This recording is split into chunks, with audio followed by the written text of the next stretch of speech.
Subscribe to our channel by clicking the subscribe button.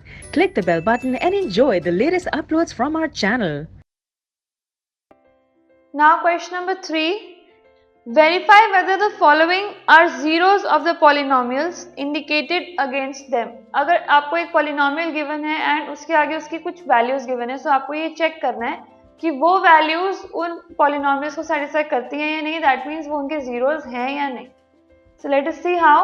First of all, the polynomial that is given to us is px is equal to 3x plus 1 and उसका zero हमें given है x is equal to minus 1 by 3. So p of minus 1 by 3 is 3 into minus 1 by 3 plus 1, which is minus 1 plus 1, that is 0. So answer comes up to be 0. That means yes, it is a 0 of the given polynomial. So minus 1 by 3 is x is equal to minus 1 by 3 is the 0 of the polynomial that is given to us already. So next we have p of x is equal to 5x minus pi.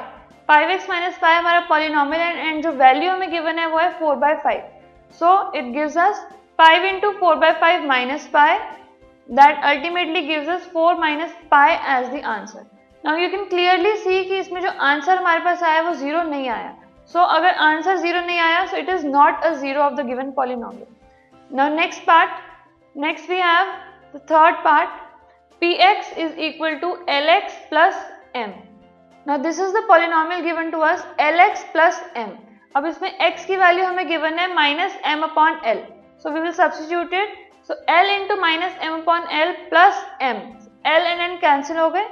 So हमारे पास आया minus m plus m, which is equal to 0. So the answer comes up to be 0. So hence it is a 0 of the given polynomial px. Fine. So to check whether the polynomial satisfies a certain value, तो हम उसको उसमें put करते हैं. अगर 0 answer आता है तो वो 0 है, otherwise नहीं.